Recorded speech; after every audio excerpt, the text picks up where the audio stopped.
This is a presentation of BSRN, Box Studios Radio Network.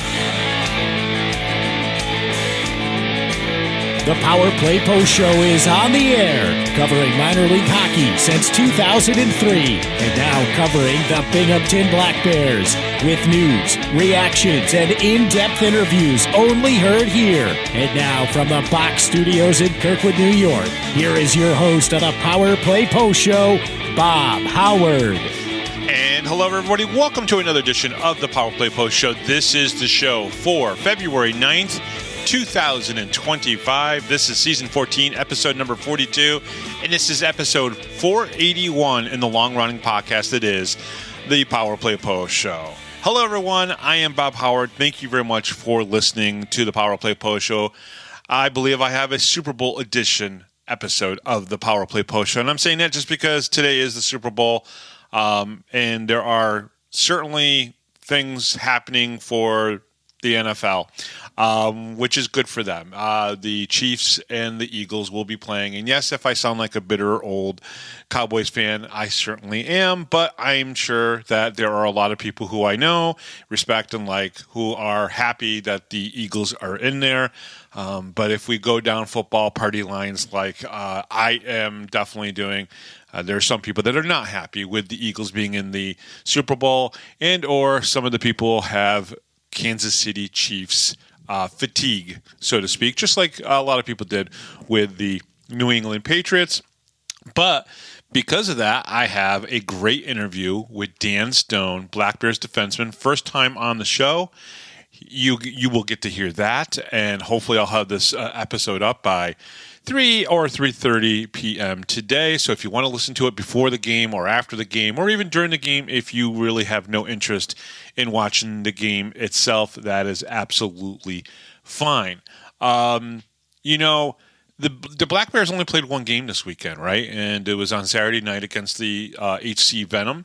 The HC Venom came in losers of their last, I think, 7 or 8 games in a row, and looking for a game that might change the course of their season. I believe that when MJ Merkel took this team over after Josh Newberg was relieved of his duties, and this was just as the whole Pat Manning situation happened, MJ had a hard task. And I believe that he was starting to get the team moving in the right directions. Then, of course, the ownership group that purchased the Venom and turned them into the HC Venom started to strip them of their identity and some of the good players that they had. Some of those players were traded away to other teams that I just didn't feel like I understood why these trades happened. MJ has tried to keep things together, and unfortunately, it's not been good enough on the ice for them to get the wins. They came in last night and they played their butts off, right? They're trying to step up their game to be at the level of the Binghamton Black Bears, which is not easy to do because, as I've said multiple times, the Black Bears are on a different level than other teams. Now, did the Black Bears play their best game last night? Probably not. We all know that. We watched it. Coach Sherwood,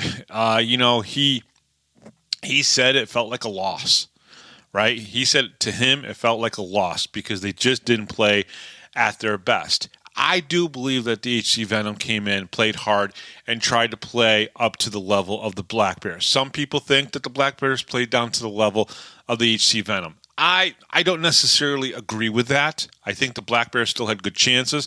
I think the Venom had good chances in that game.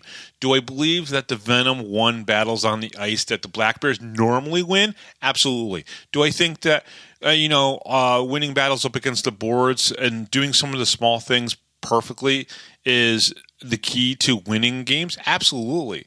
But you also have to give credit where credit's due. I think the HC Venom came in and they had a simplified game that played to their strengths. And they were down 2-0 after 20 minutes. But then after another 20 minutes, they were still only down 2-0.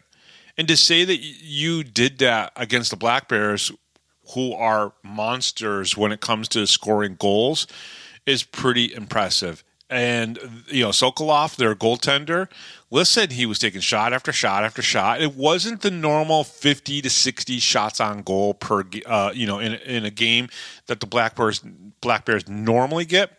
But he did a pretty good job at keeping the game as close as he could. And it took the Black Bears, 9 minutes into the third period to get that third goal from Dakota Bond, which ended up being the game winner. So you could say a lot of things. I think the bigger story that comes out of this game is kind of what happened.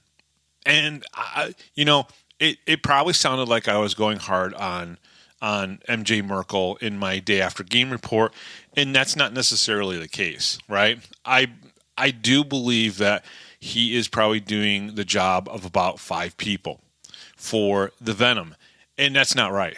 And maybe I could have had more of a direction of what I was saying towards Parker Moskal and the ownership group.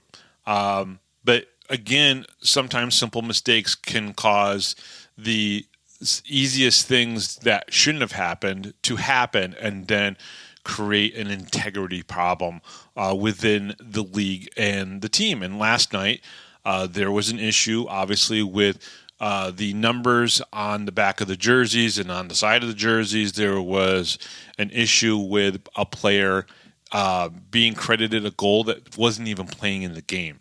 And it might have sounded like I was going after the Binghamton Black Bears off-ice officials. I wasn't. But as a media member, you rely on the information that is reported to the league site and sometimes also your own eyes, right? Me watching the game and whatnot. But unfortunately, what people don't understand is not every media member is going to have memorized every single player's face or the style of their play. And so you do rely on certain things that are given to you by the teams, by the league, to make the right information and report on the right information. And that's so important, right? We talk about probably in society about how there's fake news and misinformation. This has become a big thing in the last 8 years. Well, same thing goes in sports, right? If you want to get those things right, and yeah, okay, it's sports and it doesn't really matter, and Bob's just barking up a tree just to bark up a tree, that's fine. You can say that as well. But these things do matter, right? I try to record the stuff for binghamtonhockey.net to make sure that it's right? And at some point today, I'll be changing the goal that was for Mark Pozar to Solus, and to make sure that Solus gets credited for it, at least on my page, because he was the one that's actually playing in the game. And I made it perfectly clear that in normal circumstances, teams would be fined, punished, and if this was Brant Sherwood, we all know that immediately, a goal would have been disallowed, right? Say Kyle Steffen did suit up, but he was wearing somebody else's jersey. For a fact before the end of that game that the league would have been on Brant Sherwood's ass about that. And there would have been emails already, but there wasn't in this case. And you know why? And it's not because they're favoring MJ Merkel.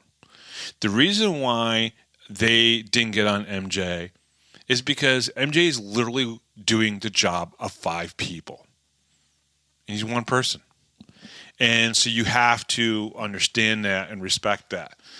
Still, up until the point when Andreas and MJ responded to the day after game report, which again is something that I use to try to inform the fans. You, the fans, you're listening to this show, but if you're also part of the Facebook group, which is my way of sharing my coverage of the Binghamton Black Bears as a credentialed media member.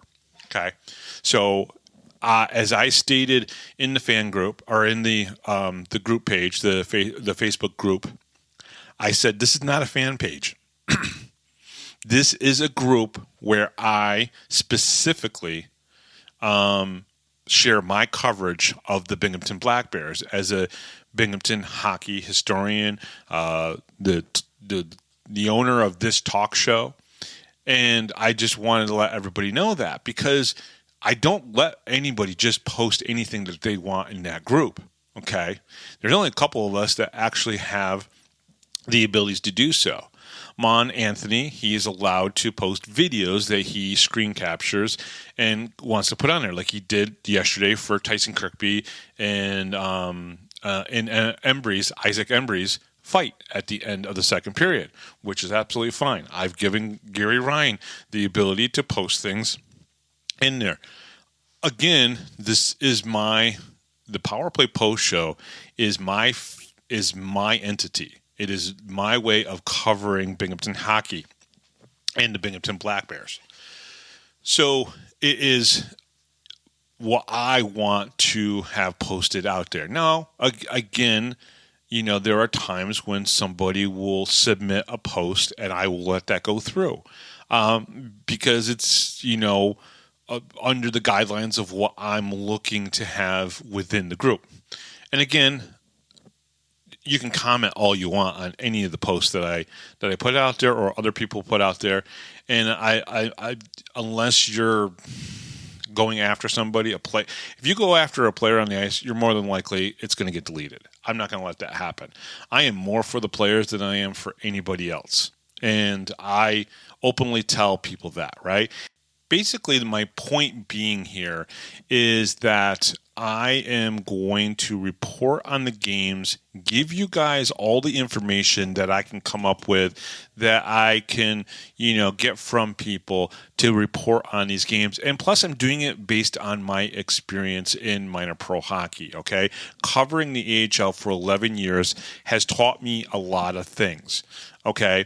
And so the integrity of the game is kind of compromised a little bit when you do have the reporting, even from the league site, being so incorrect. It's the reason why I was kind of a little crazy about it when it came to the 3 power play goals, and it's why I am a little crazy about it now. So listen, Solis scored that power play goal, and he deserves the credit for that, not Mark Pozar, who was not on the team. Now, to the credit of MJ Merkel, he owned up to everything. But he's also doing the work of 5 people. So I just wanted to bring this up here in the beginning. We're going to talk about it in a little bit as well, just before we get to the Dan Stone interview. All right, so the Power Play Post Show is on Spotify, Apple Podcasts, Pocket Cast, YouTube, Amazon Music, and iHeartRadio. Just search Power Play Post Show on whichever platform you listen to your podcast, and please subscribe. Please join the Power Play Post Show Facebook group. Again, it is where I share a lot of the coverage that I do of the Binghamton Black Bears. Just search for Power Play Post Show and please join. Check out binghamtonhockey.net for all your Binghamton hockey information and curiosity. And on this edition of the Power Play Post Show, Black Bears defenseman Dan Stone joins the show for the first time. Okay, so the Black Bears defeat the HC Venom in a close game 3-2. In the first period, the Black Bears bite first at the 9:06 mark of the first period with a shot from Jesse Anderson getting past Mark Makar Sokolov to make this a 1-0 game. Austin Thompson scored his 23rd goal of the season with 1:36 left to go in the period to make this a 2-0 game. All right, first period notes. Connor McAnanama did get the start in the game for the Black Bears and will be going for his 20th win, as we all know. He does get the 20th win. Kyle Stefan is scratched tonight. Chris Mott is the 10 forward for the Black Bears. Makar Sokolov gets the start for the Venom tonight, looking for his second win of the season. Just 6:08 into the first period and only 4 shots on the goal for both teams. The Venom, I think, have had the best chances so far. I do believe that in the first 5 minutes, the Venom had probably the best chances than the Black Bears.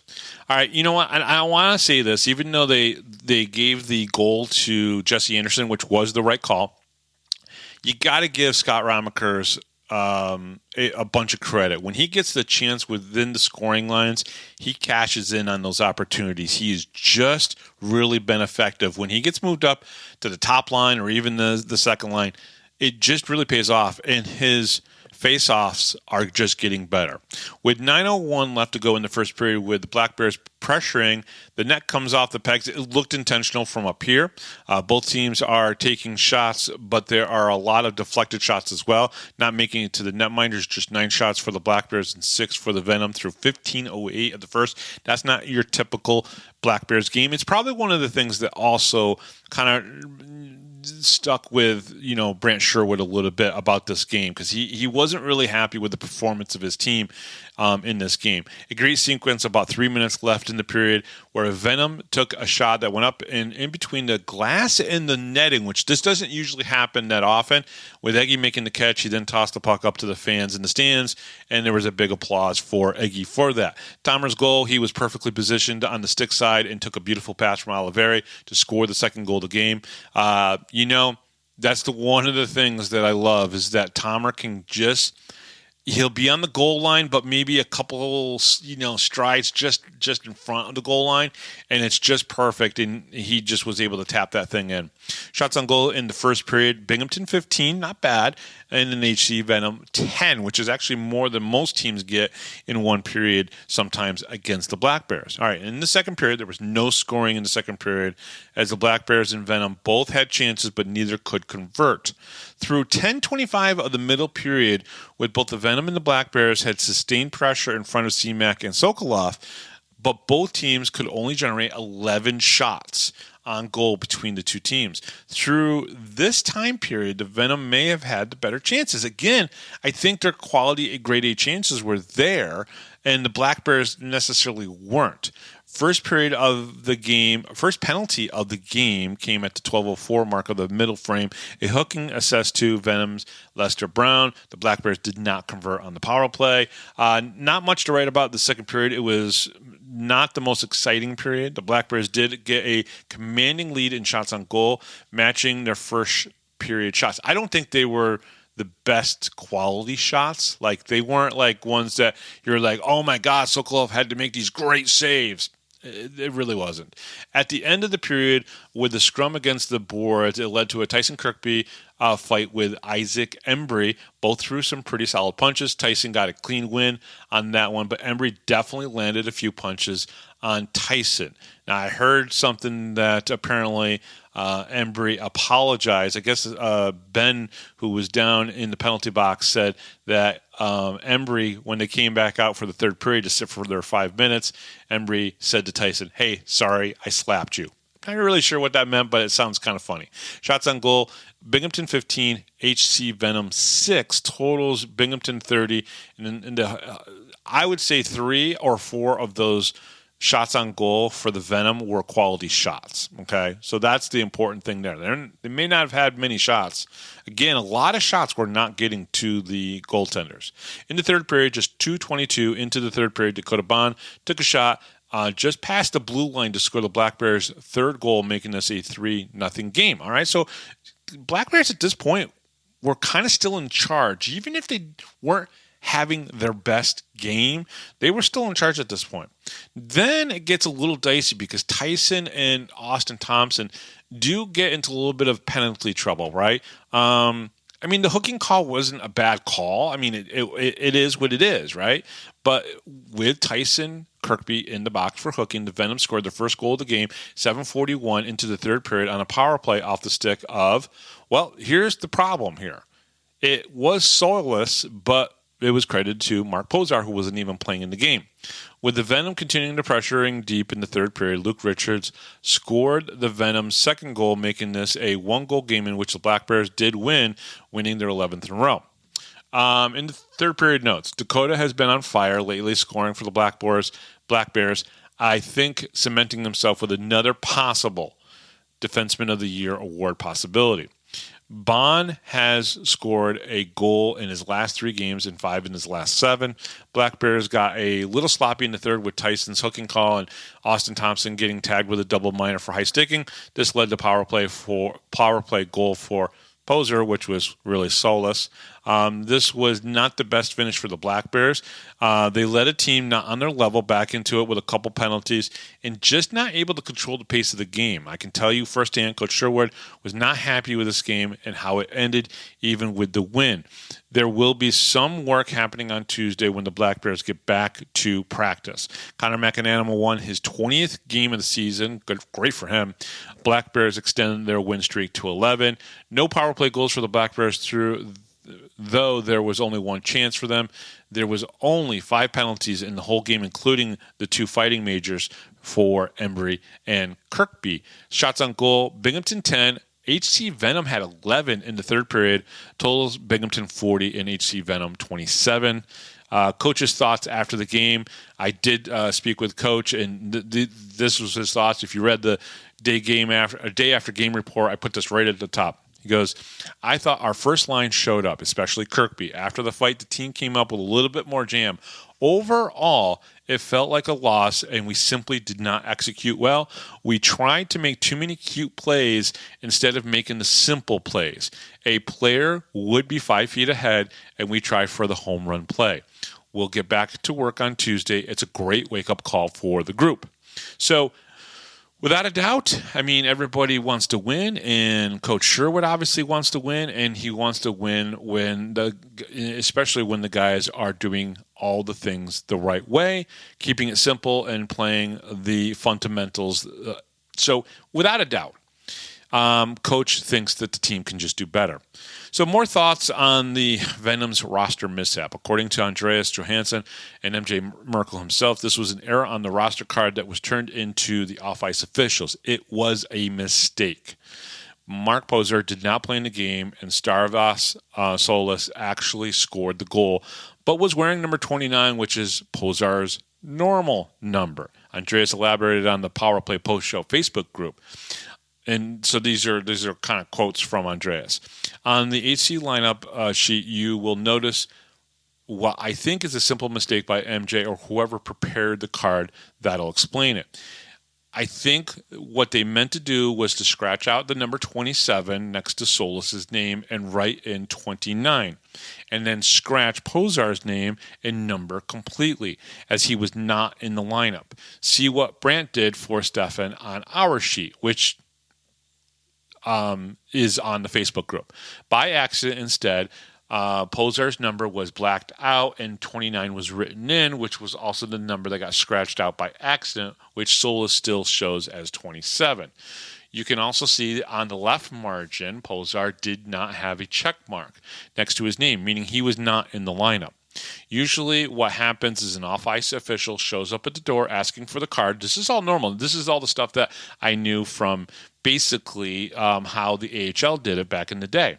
And if there's time pressure, some of these mistakes can happen. MJ is also working, as far as I know, without an assistant and may not have known that there was a switch in numbers or if there was a reason. I'm not making excuses for details not being right, but I think that's what happened. And he showed, this card and these lineup cards to let people know what's happening here, right?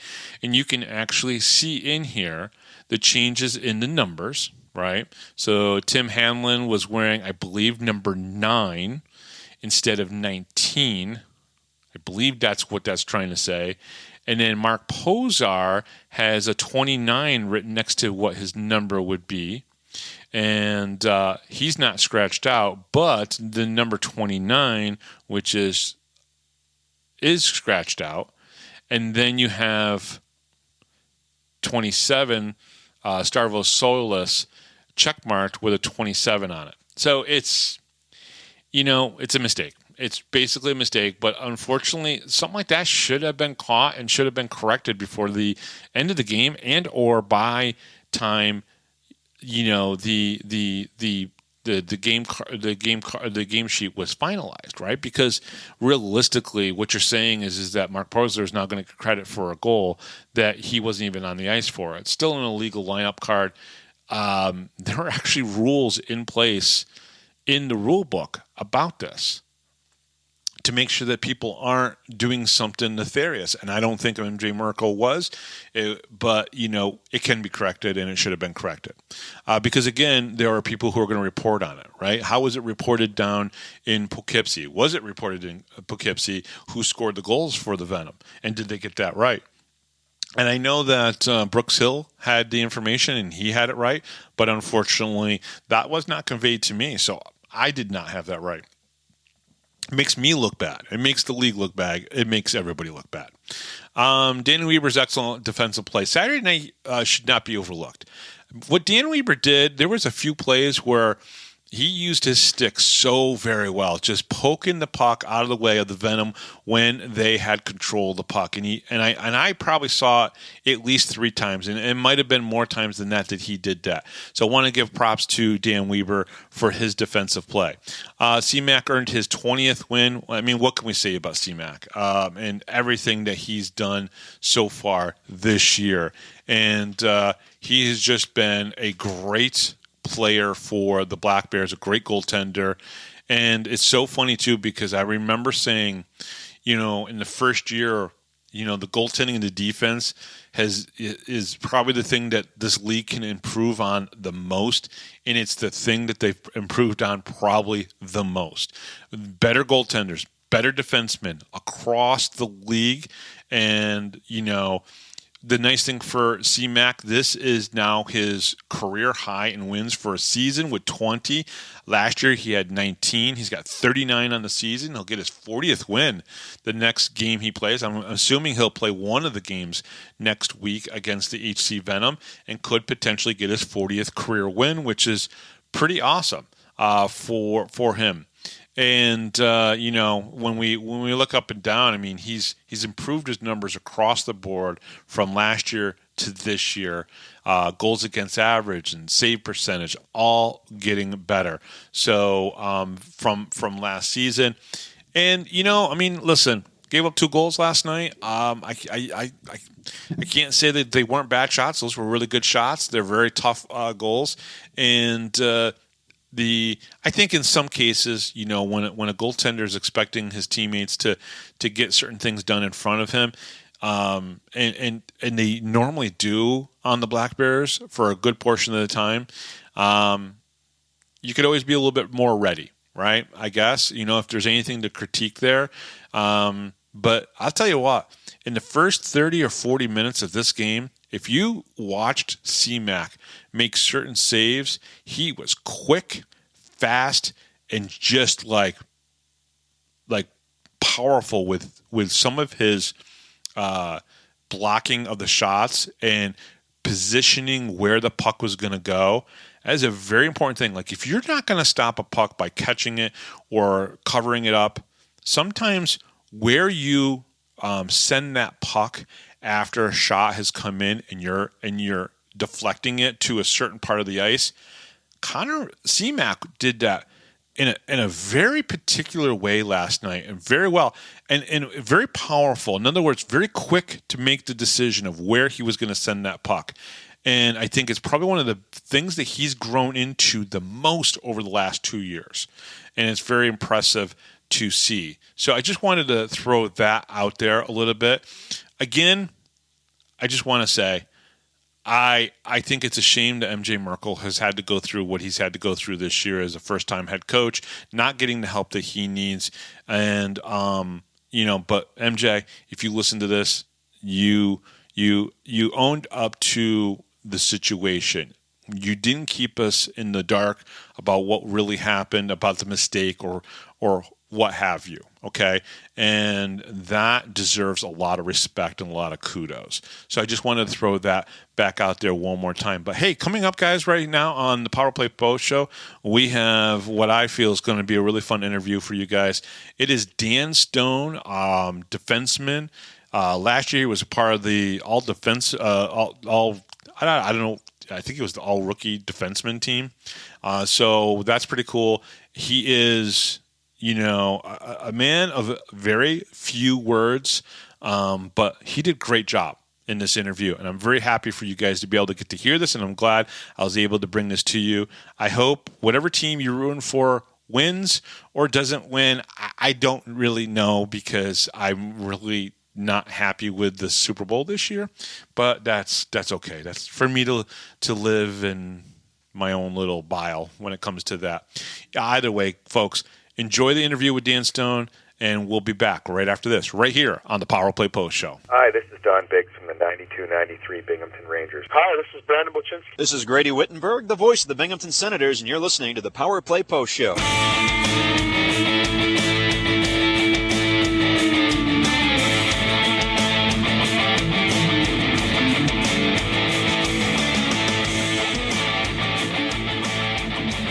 Here is another Power Play Post Show interview exclusive with Bob Howard. And welcome back, everybody, to the Power Play Post Show. Very excited to have this gentleman on. He comes to us from the Binghamton Black Bears. He's one of their defensemen, and he's a Calgary native, just like our good friend Josh Fletcher. He is Dan Stone. Dan, welcome to the show. It's great to have you on. Thanks for having me. So, Dan, you and I have not had a conversation. This is our first conversation ever since you came to Binghamton.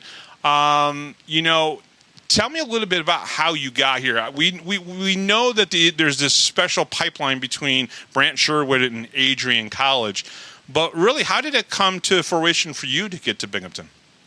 You can thank Brendan Stanko for that. Oh, okay. So after college, I graduated back in 21. I took 2 years off of hockey. I thought my career was over, time to get a big boy job. And I was working sales for a bit. And then I saw, and Brendan Stanko was my roommate in college, so I kept up with him over the years. Mm-hmm. And then I saw him signing with Binghamton. And I'd watch the games, and I just got so pretty much jealous, basically, and I sent him a text saying, "Hey, if there's a spot open next year, like, get me there." And that's kind of what started it all. I started talking to Brant after that, and then I went into training camp, and here I am. Yeah, and you obviously were on the same team as Dakota Bond, obviously Brendan Stanko. There's just the Connor Smith. These are guys that obviously had very their own types of successes and everything. And I believe you were captain one year with Adrian too. Was that correct? Yeah, my senior year I was the captain. Your senior year. And so you were actually the leader for a couple of these guys. And, leading from the blue line in some senses, I think is I don't want to say a tough job, but it can be one of the tougher jobs. How did you feel about being a captain, being a defenseman in your senior year? I'll be honest, it was pretty easy. With the team that we had a lot of guys who were leaders without letters, so to speak. So it made my job pretty easy. And I didn't really have to do too much. And that's very similar to right now, right? I mean, realistically, I went through last year, I think near the end of the year, I was looking at all the guys on the team and all the guys that either had a C or an A, whether it be in college, juniors, other pro teams.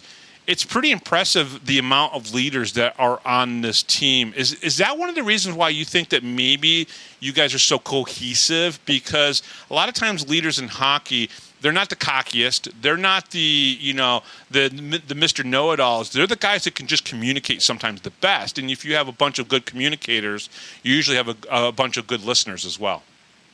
Yeah, and with all the guys that we have with leadership experience through juniors, college, whatnot, even sometimes there doesn't need to be communication, right? They kind of just know what to do already without anything being said, which I find is great in a locker room. Obviously, you're from Calgary. Tell me a little bit about your experience. We've talked to Josh Fletcher about his experience as a youth hockey player in Calgary. What was it like for you? Were there any other sports that kind of caught your eye as well when you were a youth hockey player? Yeah, growing up, I played soccer, baseball, football, basketball, but kind of like at an early age, my dad kind of made it clear to me, like, hey, if you want to pursue a sport, you got to pick one. Right. So, and of course, I picked hockey. Right. And is there pressure to make hockey the main sport for people up in Canada, or are there guys that can just choose, pretty much any of the sports and still potentially have success.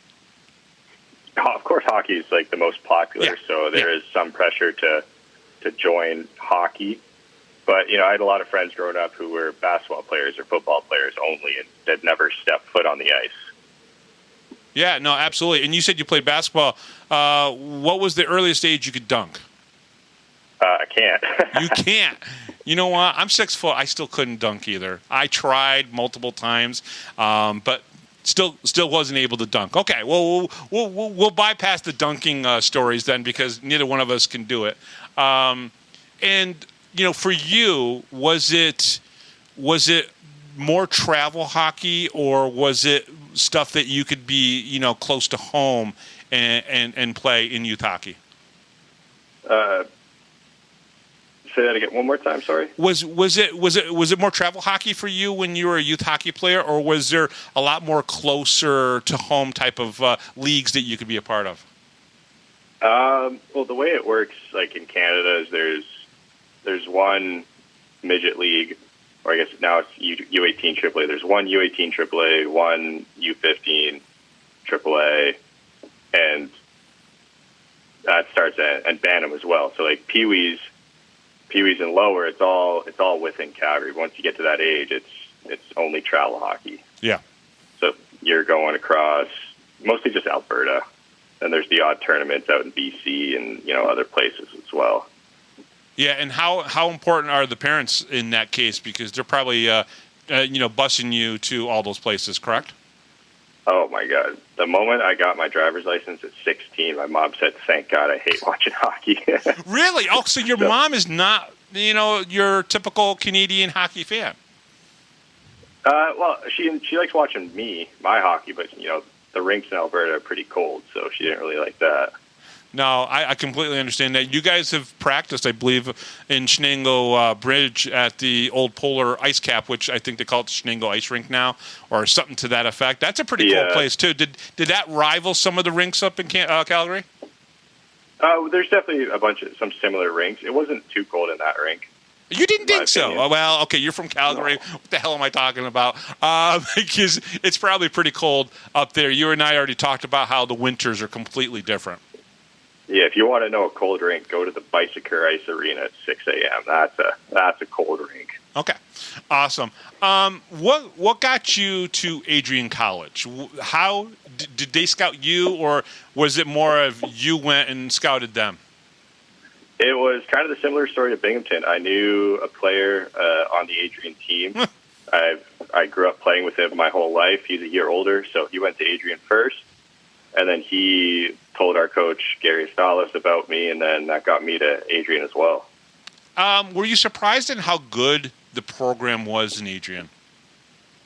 Yeah. Oh, yeah. Very surprised with the program. Like, off-ice is amazing. Gary does a great job with all the off-ice stuff. Treats it like an NCAA program. And then even, like, on-ice, the skill level, a lot of these guys, it's like, where the heck did you get these guys from? Yeah, and we're talking about guys that, in some cases, I've heard stories that the top programs in ACHA sometimes can recruit even guys that could potentially be like fourth liners in Division I hockey. Is that true? Oh yeah, we had one player who was recruited to play D1, and he came to play for us. He was a lot closer to home, and and Gary also recruits from all over the world too. So Yeah. Like, I guess club hockey, you could say, used to be hockey that was, just guys at the school wanted to play hockey, and that was it. That's what club hockey used to be. But now there's recruiting from all over the world. We have players from Sweden, Czech Republic, France. Like, they take it very, very seriously. And, one of the things that I learned about you was that when you were at Adrian, even though we always think of you and Dakota like on the same pairing, you guys barely ever played on the same lines. Is that correct? We were never on the same line. Actually? First time I played with Dakota was on a line was here in Binghamton, actually. Wow. But to us, to fans, to the common person, right? It seemed like you guys had played with each other forever. Did it feel that natural for you two or at least for you with him when you guys started playing with each other? Yeah, it was very natural to play with Dakota. More credit to Gary. He has some great systems in place there at Adrian. Yeah. That both Dakota and I know very well. So it was pretty easy just to start playing with each other. And then also my D partner in college was very offensive too. Okay. So playing with Dakota was just it's like I've always played with him. It was easy to read him. He knows exactly what to do. When I do something, when he do something, I know what to do. Yeah, because I know when I talked to Connor Smith and Brendan Stanko, they said that it felt so natural to play with each other. And they played, obviously, on some lines together in Adrian. I have to imagine, is this – okay, so I'm kind of curious. Is the systems similar in Adrian that Brant Sherwood has in place here in Binghamton? They're a little similar. Some stuff is quite different. Like I guess like the PK is a little bit different than we played in college. But when you're playing D, it's mostly the same stuff. Just when you get to a higher level, it's just more details. Yeah. I wanted to ask you about the PK because in Binghamton here this year, the PK has been, I think, really outstanding. When I go look, at the whole season so far, and the length of time that you guys went without giving up a power play goal, but then also how well the guys have scored shorthanded. What is it about your guys' PKs that really have created the confidence, and because sometimes it's trust and confidence for a guy to go and try to get a shorthanded goal, but it's been very successful for you guys. What do you think it is about your PK that has helped? I just think it's the trust between the players on the ice, knowing like, hey, if one guy decides to rush the puck instead of sending it down, it's the trust that like, okay, I know this guy can get it down the ice, we're good. Right, and if not, we're also in a position to support them. Yeah, it's funny too because like I keep people have asked me like, well, why are they scoring so many shorthanded goals? And I said the only thing I think of is, first of all, everybody's highly skilled on the team. That's number one. But number two, it really is a trust thing, right? Like, and when you're playing on the same line as Dakota trusts you to be able to back him up in a sense, right? Because he's trying to rush forward and in some cases trying to get it to a forward, if not, maybe pinch in deep. And he knows that you're going to be there to kind of protect, the blue line, so to speak, right? So the trust is very important. Mm-hmm. So you've been on a pretty good run, scoring a lot of points in the past, probably like 7 games.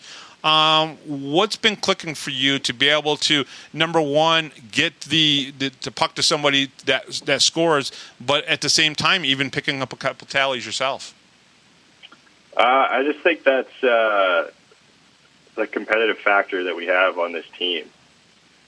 Dakota's an amazing player, amazing defensively, but he's also amazing offensively, and that kind of pushes me to like, okay, that's kind of the level that I have to be at too, which has helped me quite a lot. Let's go back a little bit to last season. What was it like to win the championship? Oh, it was an amazing feeling. Yeah. Especially like with that group of guys, it made it just so special because we kind of glued right at the beginning of the season. I think we knew that we had something special going on, and to be able to set that as your goal and actually achieve it felt great. I asked a lot of the guys, I think about halfway, probably sometime in January when I started having the guys on the show, I started asking them, hey, what's the goal of this season? And every single one of them instantaneously said a championship. When do you think for you, when you stepped back and you could take a look at what the team was doing last year, when did you start realizing this team was bound to possibly win a championship? I'd say like pretty early on with just the guys that we had at the time. Mm-hmm. I knew we had a great group of guys in the locker room, on the ice, and I felt like that we were a team that could actually do something. You scored on May 3rd, one of the games against the Thunderbirds. It was actually down in Carolina. How did it feel to score a goal in the playoffs, especially in the championship round? I mean, off the stanchion, it was a funny goal. It felt great. Like, if you look back, I think I cellied pretty hard. Yes. Well, I mean, someone like you needs to celly hard, right? Because you don't get always that chance to be able to do it. So you really have to do it, especially in a playoff series like that, right? Yeah, of course. I think it was half like just being in the finals and half, not expecting the puck to go in off a dump. Mm-hmm. That really kind of it surprised me a little bit. One of the things that I know you guys got to experience this year was practicing over at the farm in Vestal, the outdoor rink. Tell me a little bit about your experience of doing that, because I'm pretty confident, I would imagine, that you guys played outside in Calgary when you were kids. So what was it like to practice on that farm, outdoors like that? I mean, if I remember seeing some of the pictures, it's a beautiful place to play. Oh, it's a great facility. It's one of the best outdoor rinks I've ever been on in my life. And just to play out there, if you notice, if you were there, all the guys were having fun. Yes. There was a smile on everybody's face because we knew it was such a fun and special moment that we don't really get to do that often. Mm-hmm. And it kind of just a little nostalgic feeling of going back to when you were a kid being on the outdoor rink. Yeah, no, it's pretty awesome. We've here in Binghamton, we have another outdoor rink. It's called Grippen Park, and a lot of kids get to play out there at Grippen. Now, that one usually had a roof over it, like a lean-to type of roof, usually over it. But what they're doing out there at the farm is pretty awesome. Bringing in the high school hockey to play there, the BC Bulls, and then some of the other smaller type of organizations coming in and using the rink. A pretty neat thing. If you're here next year for some reason, everybody comes back next year and they decide to do an outdoor game, how cool would that be? I've been trying to get in an outdoor game for the longest time. I think that would be a very cool experience. Win or lose, whoever's playing, I think that would be so much fun.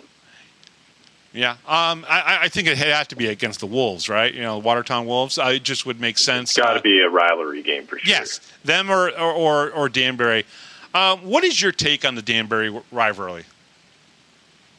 I really like it. I think Danbury's a great team with some great players. Every game, no matter what position either of the teams are in the standings, it's always going to be a good game. It's always going to be entertaining for fans. It's going to be fun for players. How difficult is it to defend against Johnny Ruiz? He's a very skilled player. He's very sneaky. He knows how to find those holes. Yeah, he's a tough player to play against for sure. Yeah, he reminds me of Trevor Lord up in Watertown. Mm-hmm. Yeah, the two of them kind of play very similar hockey. You and I were talking a little bit beforehand about your love for restaurants, and you were actually talking up some of the restaurants here in the Binghamton area, and then we started talking about diners. Tell the fans a little bit about why you like diner food. I love breakfast food. It's my favorite kind of food. In the morning, growing up, eggs, toast, hash browns, bacon, big bacon guy. Mm-hmm. But I've always just liked breakfast food, and then coming here and finding these diners here in Binghamton, it's been awesome. Yeah, Scott Ramekers told me he loves the sunsets here in Binghamton, which was pretty great that he told that story here on the show and everything. I love diner food as well. Breakfast food. I kind of grew into it when I was a kid. I didn't really like breakfast food that much. You could put a bowl of cereal in front of me and I'd eat it, and I wouldn't even think twice about it. But as I got older, the bacon, the eggs, even waffles and pancakes, all of a sudden that became a little bit more interesting to me. You're a big bacon guy. Okay, so what's your favorite bacon kind of meal, so to speak? Meal with bacon in it? Yeah, something with bacon in it. What's the go-to if you see it in a restaurant? Not just bacon and eggs, but something that might have bacon with it. I was going to say bacon and eggs. All right. Nothing better. There's nothing better. Okay, now how do you like your eggs? Scrambled. Oh, okay. I make a good scramble. My wife says she won't eat anybody else's scramble now that she's had my scramble. The trick is to find a way to make the scrambled fluffy, right? Not necessarily flat and So I have a technique that I do. Now, are you a good cook? I wouldn't say I'm a good cook. I'm an okay cook. Who's the best one on the team? I hear Yates. Gavin. Cook. He actually he cooked our Thanksgiving dinner. And he did. Wow. Really? He cooked the turkey for that, and I got to say that's the best turkey I've ever had in my life. No way. You're just saying that, right? No, I'm not. That's pretty awesome. I had no idea Gavin cooked. Now I got to have him back on the show and talk about some cooking stuff with him. That's pretty cool. Who's the one guy you won't let cook for you? Come on, there's got to be one, right? Ooh. I was going to say Scott Ramakers, but... Really? Since I've heard, he's gotten a lot better at cooking. So I can't say him anymore. Is he one of those guys that could boil water and burn it? I wouldn't go that far. I had a friend that was like that. I had a friend that was like that. It's basically just putting a pot of water on there and then walking away, forgetting about it, and all of a sudden, boom, something bad is happening in the kitchen. Listen, normally, because we're going to air this on our Sunday podcast, usually we do 6 more questions with the guys. I'm going to just kind of roll right into that right now with you. It's a really fun thing that we do, and pretty much all the guys who come on last season did it, and only Eggy's done it twice now because I had Eggy on a couple weeks ago. But let's do this right now, okay? Okay. Perfect. All right. Who's the greatest influence in your hockey playing career? My dad. Really? Why? He was the one that always pushed me to be a hockey player. He's the one that drive me to those 6 a.m. practices all over Alberta, got me that extra ice. He was my biggest fan growing up, so I'm going to have to say my dad. Now, did he play himself? Yeah, he did play growing up. Yeah. Did he juniors or college or anything like that? No, I don't think he went that far. He grew up in southern Saskatchewan. Okay. So there wasn't that much organized hockey back in the day. He grew up in a town of like 400 people. So. Oh, okay. So you had to have a really, really small, town to not have organized, like a good structured hockey program, especially in Canada. So, okay. Number 2, name one pregame ritual that you have to do before every game. That I have to do before every game. Everybody does something. That's a ritual that they do before every game. At my age, I'm going to say stretch. I've heard that a couple times. I can tell you right now, at my age, stretching is very important just to get out of bed. But that's besides the point. All right, number 3, vacation destination. Are you a beach guy, a camping guy, staycation? Lake. Okay. So kind of like a, lake, but in a cabin maybe? Yeah. Yeah? No, that's pretty cool. On a lake. Now, up in Calgary, there's a lot of lakes up that way, isn't there? Tons of lakes. Yeah. Is there memories of when you were a kid that you did that with your dad a lot? Yeah, we go camping a lot. My aunt and uncle had a place out in Invermere, and we'd go there all the time. Now, spent a lot of time on the water growing up. Okay, more not fishing, but probably water sports. Both. Yeah, both. Okay, yeah, cool. Grew up fishing, water skiing. What was the biggest fish you ever caught? Oh, oof. Do you remember? Not very big. No, not really? very big. Oh, yeah. Even I've gotten an 18-incher up at off of Lake Ontario. Yeah. Oh, right on. Yeah. The thing was probably as big as me, but at the time when I was a kid. But still, I'll take it. Okay. Yeah. Outside of hockey, what is your go-to sport? MLB, NBA, NFL, MLS, PGA? If you want to watch something on TV and it's not hockey-related, what do you go to? I'll be honest, I hate watching sports. Really? Whoa. Okay. Like, I don't follow the NFL. I don't watch NHL games unless it's the Calgary Flames. Yeah. So, I don't really watch sports. Okay, so let me ask you, what do you watch? If you sit down to watch some TV, what is it that you watch? I sit down to watch TV. Just finished watching The Recruit on Netflix. Austin Thompson told me to watch it because I haven't watched it, so he recommended that. Okay. So yeah, so stuff like that. Yeah. Cool. Very cool.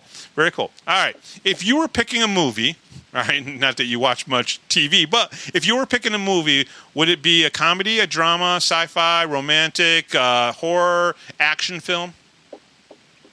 Ooh, if I could watch any genre movie right now. Yeah.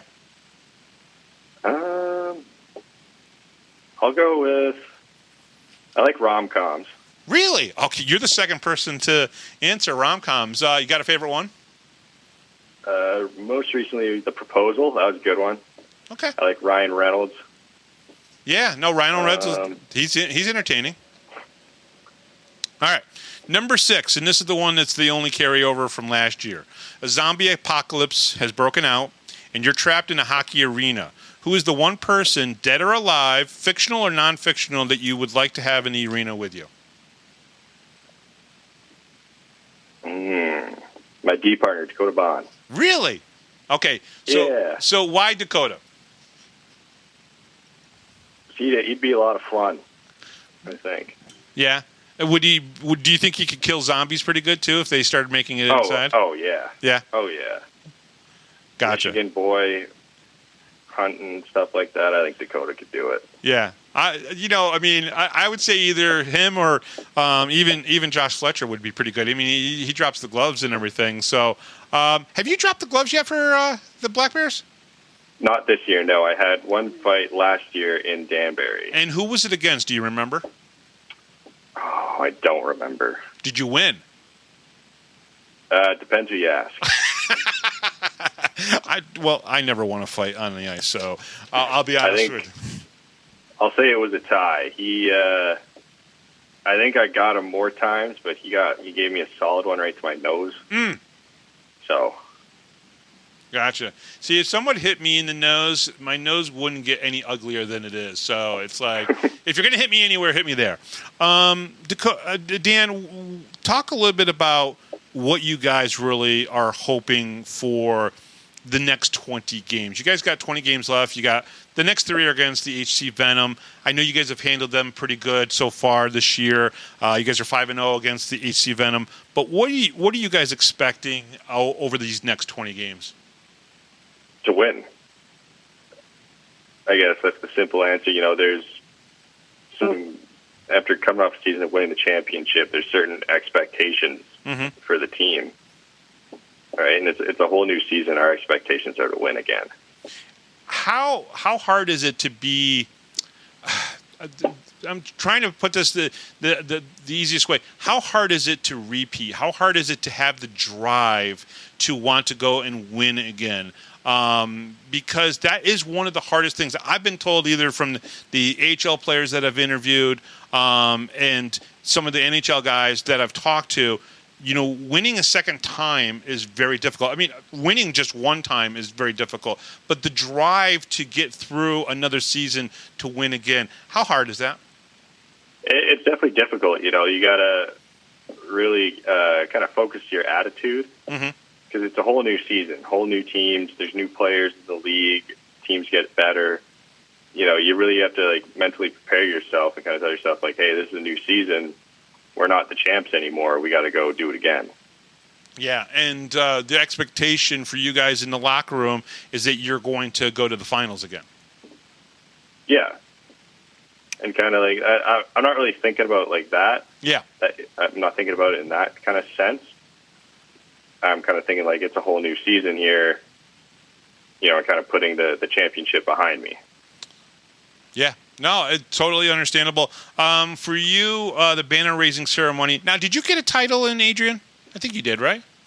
Yeah, I won 2 national championships with Adrian. Okay, so you probably have a very similar ring to Connor Smith, the one that I saw, right? Yeah. Oh God, that thing is beautiful, by the way. I think yeah.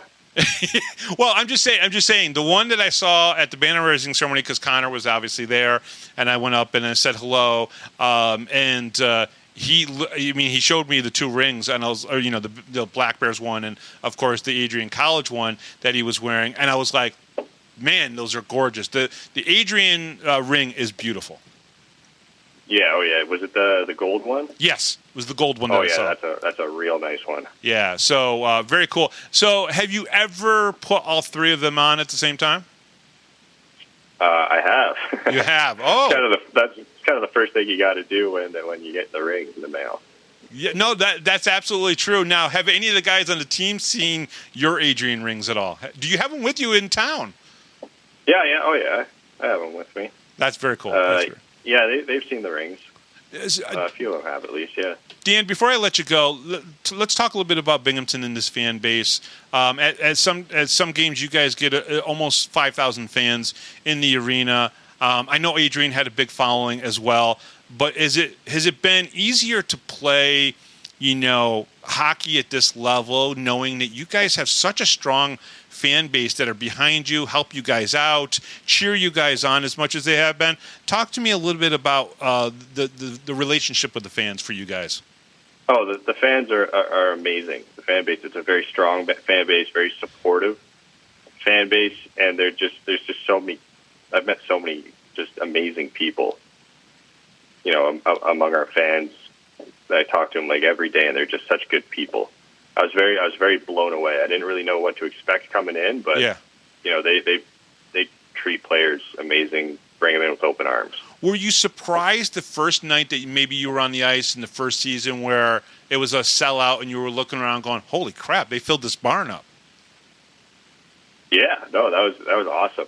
I think like warm-ups is when I notice it. But when it's game time, Sure. I don't really notice what's going on in the stands.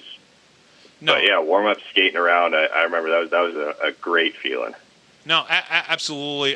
Listen, your D partner just got a Player or Rookie of the Month award. You're probably not surprised about that, right? No, not at all. Not at all. It's expected when it's Dakota Bond. He's such a great player, so skilled. So him winning an award like that, like you said, it's expected. Yeah. Well, you guys have been the best two-man defensive pairing in literally the FPHL the last two seasons. I truly mean that. I'm not just saying that because you're here on the show. I truly believe that there has not been a better 1-2 punch, a defenseman's defenseman like you are, and then, of course, the offensive defenseman that Dakota Bond is. You guys have been the two best defensemen, I believe, in this league the last year and a half. Oh, well, thank you. Yeah, no, I'm very fortunate to be able to play with, Dakota, someone I know, someone who knows the same systems as me. So I think I got pretty lucky there. And you kind of have to say that because he's your roommate too, right? No, I'm just kidding. He's very talented. So are you. Dan, thank you very much for giving us the time tonight and talking with us.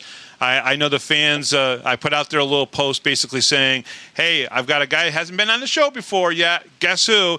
And there was a few of them that paid attention enough to my show to know that it was you. So that's pretty cool. Thank you very much for coming on. We really appreciate it. Oh, thanks for having me. This was a lot of fun. All right. And we'll be right back right after this, right here on the Power Play Post Show.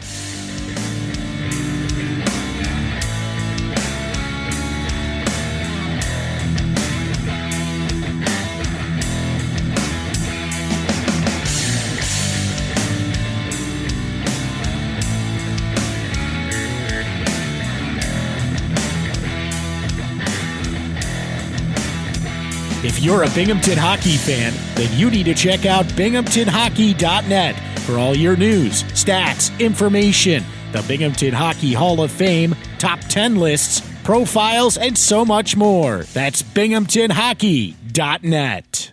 You're listening to the Power Play Post Show.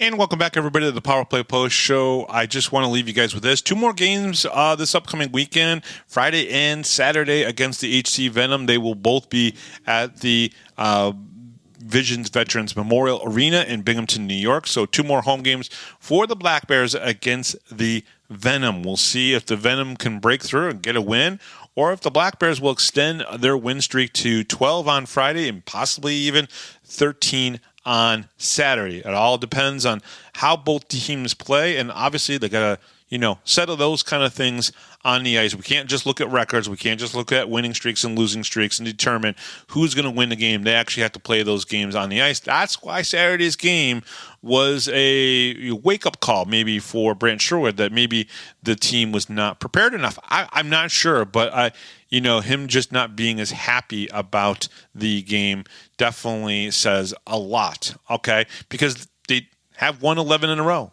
CMAC won his 20th.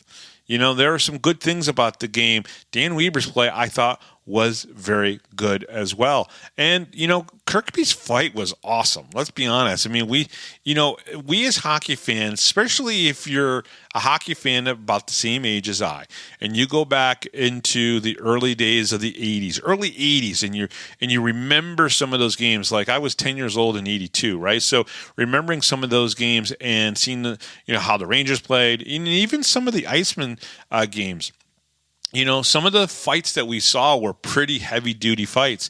That was a pretty good fight for Embry and Tyson Kirkby. So without a doubt, that was kind of fun to watch, and it's just like, boom, it kind of broke out naturally during a scrum, and the linesman let them have it.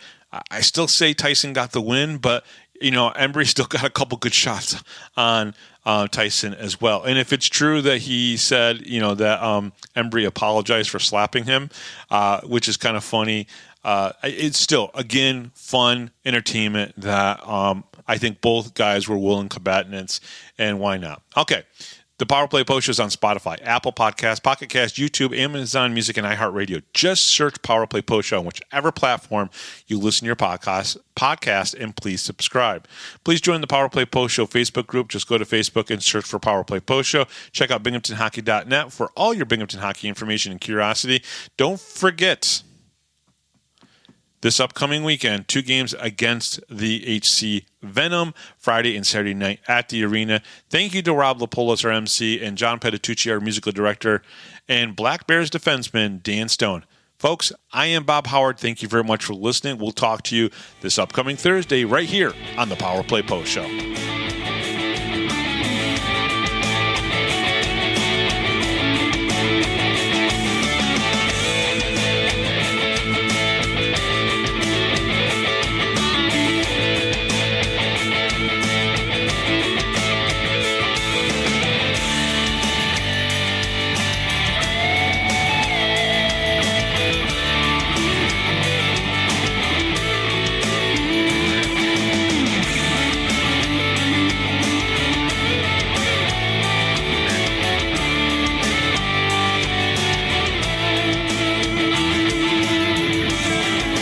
Thanks for listening to this edition of the Power Play Post Show.